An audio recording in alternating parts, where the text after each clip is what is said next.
কোনো কারণ ছাড়াই কতবার যে পড়ে ব্যথা পেয়েছি। আসসালামু আলাইকুম, আজেরা কথা নিয়ে আবারও আসলাম। রিক্সা থেকে কয়েকবার পড়ে গেছি এবং কয়েকবারই ব্যথা পেয়েছি। ভাগ্যিস বড় কোনো ব্যথা পাইনি এখন পর্যন্ত। ছিলে গিয়েছে, রক্ত বের হয়েছে। সেম হাঁটতে গিয়ে, শুধু শুধু কেউ হাঁটতে গিয়ে পড়ে, কিন্তু আমি পড়ি।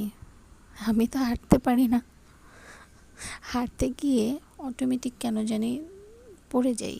অনেক সময় পড়ে গিয়ে ব্যথা পাই, ছিলে যায়। বাসায় এসে দেখি যে হাঁটু ছিলে গেছে। আব্বু আম্মুর ভাষ্য মতে আমি নাকি উপরের দিকে তাকিয়ে হাঁটি, আমি নাকি নিচের দিকে তাকাই না। অনেকবার হয়েছে রাস্তায় হাঁটছি বা কোথা থেকে নামছি, তখন পড়ে গেছি। পড়ে গিয়ে আবার উঠছি এবং মনে মনে অনেকক্ষণ হাসছি, আর আশেপাশের মানুষ কীভাবে তাকাচ্ছিল সেটার জন্য লজ্জাও পাচ্ছিলাম। একবার হলো কি, বাসা থেকে বের হয়েছি, অফিসে যাব, সিঁড়ি দিয়ে নামছি। তো সিঁড়ির কাজ তখনও হচ্ছিল, যার কারণে সিমেন্ট দিয়ে করা ছিল। তো সিঁড়ি দিয়ে নামছি, সিঁড়ি থেকে গড়িয়ে গড়িয়ে পড়ে গেলাম। পড়ে গিয়ে তাড়াতাড়ি করে আবার বাসায় ঢুকলাম। ঢুকে দেখি যে মানে পুরো ছিঁড়ে টিড়ে অবস্থা, কাহিল, মানে আমার পা ছিলে গেছে। ওই অবস্থায় আবার ফ্রেশ হয়ে আবার অফিসের জন্য গেলাম, কিন্তু অনেক কষ্ট হয়েছিল। সেম বাসাতেও এরকম যে বিছানা থেকে নামতে গেছি, মশারি খুলে নামতে গেছি, তো নামার সময় পা বাঁকা হয়ে গেছে, মানে বাঁকা হয়ে পড়ে গেছি।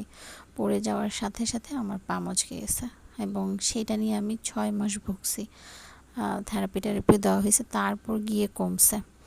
মানে কি একটা অবস্থা, চিন্তা করেন তো। আরেকবার এমন হলো যে আমরা সবাই একসাথে বের হয়েছি ঘোরার জন্য। তো ঘুরতেছি, হঠাৎ করে গিয়ে আমি কোনো কিছু দেখি নেই, তো মানে স্লিপ কেটে পড়ে গেছি। পড়ে গিয়ে আমার বোন তো হাসতে হাসতে শেষ, ওর হাসি দেখে আমিও হাসতেছি, কিন্তু আমাকে তোলে না। আমি তো উঠতে পারতেছি না, অনেক ব্যথা পাইছি। পরে আমাকে তুলছে, কিন্তু ততক্ষণে বুঝিনি যে ছিলে গেছে বা কি। বাসায় এসে দেখি যে আল্লাহ, কতখানি ছিলে গেছে। উফ, আমার সাথেই কেন এরকম হয়। সবাই আমার ভিডিও দেখবেন please, like share and subscribe করে দিবেন দয়া করে। আর কোথাও কোনো ভুল হলে অবশ্যই কমেন্ট বক্স তো আছেই, ঠিক না?